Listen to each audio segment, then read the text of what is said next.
This is a wonderful, heartwarming, amusing book, The Necessary Aptitude, about someone who says originally she was told she didn't have it, but who's certainly found it since. Thank you, Alan. So, but how much harder was it going from writing your odes, your poems, to writing a full-blooded book? Well, I wanted to do it, but it was a big change because I was used to tinkering with very few words, you know, doing the ta-tum, ta-tum, ta-tum, ta-tum, ta-tum, ta-tum, and to make something that rhymed and was funny from a very small number of words. And to go from that to writing 1,000 words a day, I know, you know, professional journalists and that, they do it all the time, but it was a big step for me, and I loved it, but it was quite a step up. But I loved doing it, and I got into the swing of it, and I miss it now. I miss that daily sort of discipline. It's done so well, you'll be doing another. You'll be doing them forever now. Favourite bit? Because the thing about writing memoirs is you think, well, I won't be able to remember, and you go back and think, oh, and one thing leads to another, doesn't it? I could actually, Alan. I could remember it. I've got a very good memory at the moment, so I wanted to write it before I lost my marbles.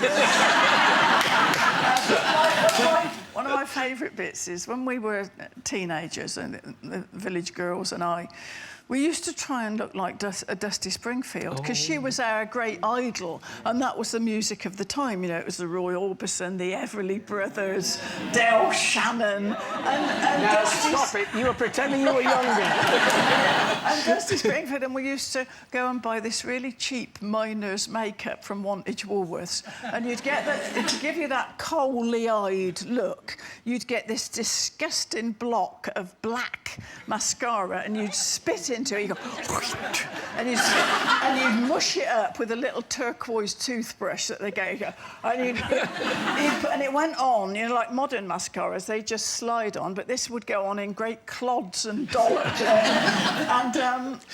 And then we used to bleach our hair and try and look like Dusty as best we could. How were you with boys in those days? Were you lucky with the boys in those days? Well, they used to look twice, Alan. Probably because I was taller than most of them, I suppose. How was I with boys? Oh, I don't know. Keck-handed, I should think, like most young women. I mean, you are quite tall, so were you taller than most of the boys sort of in the dance hall kind of thing? Well, when I had my winkle pickers on, that I bought for 59 and 11, yeah, I was. Yes, I was like the Towering Inferno. Towering Inferno. But you're not stopping writing poetry, presumably. That carries on, does it? No, after this book, I will now be working on a new book of verse. So they just come?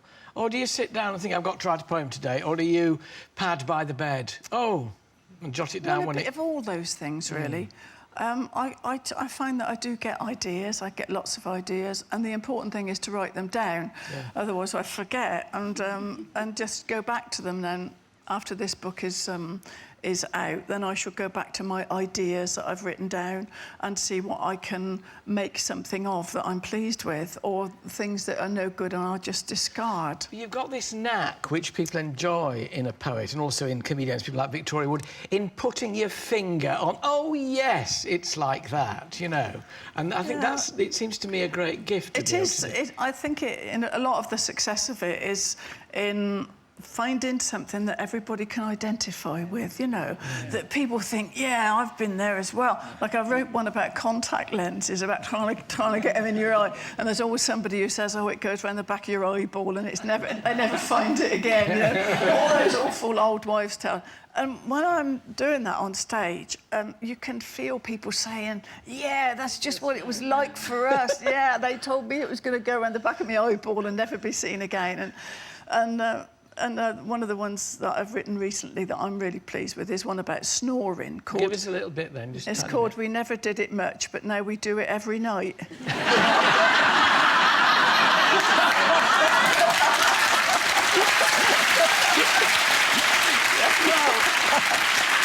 On that note, ladies and gentlemen, my thanks to the delightful Pam Ayres.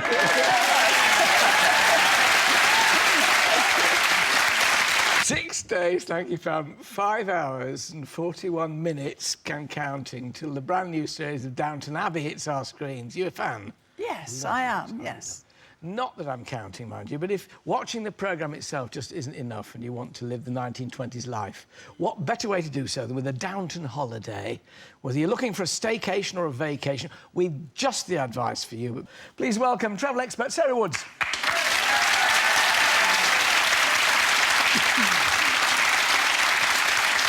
I expect the Americans are coming over in droves now, aren't they, Sarah? They absolutely are. They love everything about Downton Abbey, and there are hundreds of blogs by American viewers, and they're coming over to see all the locations and have holidays here. Let's just run through them. First one, by your shoulder there, the obvious one, Downton Abbey itself, which is Highclere Castle in Newbury. Yeah, it inspired Julian Fellowes to write the whole series, so we owe a lot to Highclere, and it's a magnificent building, probably the most impressive, beautiful Victorian palace in 1,000 acres of ground, so there's lots to see. And I think if you're a sort of highbrow lover of architecture, you'll get something from visiting.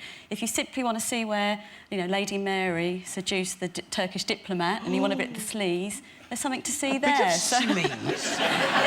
A bit of sleaze in the Crawley family. Yeah. Where would, for instance, in those days, in the Edwardian times, where would the Crawleys, the Earls of Grantham, have gone for their holidays? Well, as an Anglo-American family, they definitely would have, you know, had the wonderful sort of oceanic voyage from Southampton to New York. Yeah. So they would have either holidayed in the city or probably gone to Martha's Vineyard. And now, Martha's Vineyard was popular way back then, wasn't it? It was starting to become the place to be. So the sort of moneyed, elite, fashionable, very wealthy, people who wanted to go to be seen and be seen would go there. Well, you can still go to Martha's Vineyard today. If you want to go today, you'd be staying in something which looked a little bit more like this one just coming up. Yes. Which is... Really? Oh, look at that. I wouldn't mind staying in that. There are some lovely places to stay there, and you need to have quite a big budget. Yeah. Lord and Lady Grantham's budget, I think, because, you know, it's really quite expensive. Very exclusive. Yeah, it is, and there's some lovely places now, to see. how would they have gone across the ocean? On the earlier liners, then, presumably? Yeah, 1920 saw Cunard, you know, launch the first round-the-world cruise. Going to 60, 70 places and 14, 15 countries. Quite ambitious itinerary. And wintering with some sunshine became very fashionable because having a tan was very in vogue then for the first time. So, yeah. And they're still doing the same itinerary, just a little bit more reduced. So you wouldn't be going on something that looked like this now. You'd be going on the...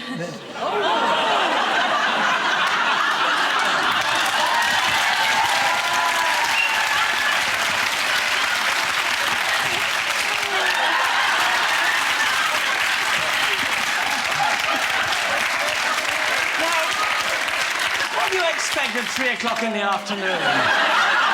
We've only got a budget for blue tack.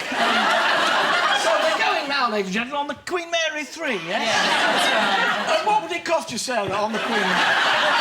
On the Queen Mary? Well, a fairly cheap and cheerful room, around £14,000. Really? So, to be in a suite, which on the upper deck, which of course is what you would do if you were doing it Downton style. Yeah. The sky's the limit. Held together by blue tack, you know, Queen Mary.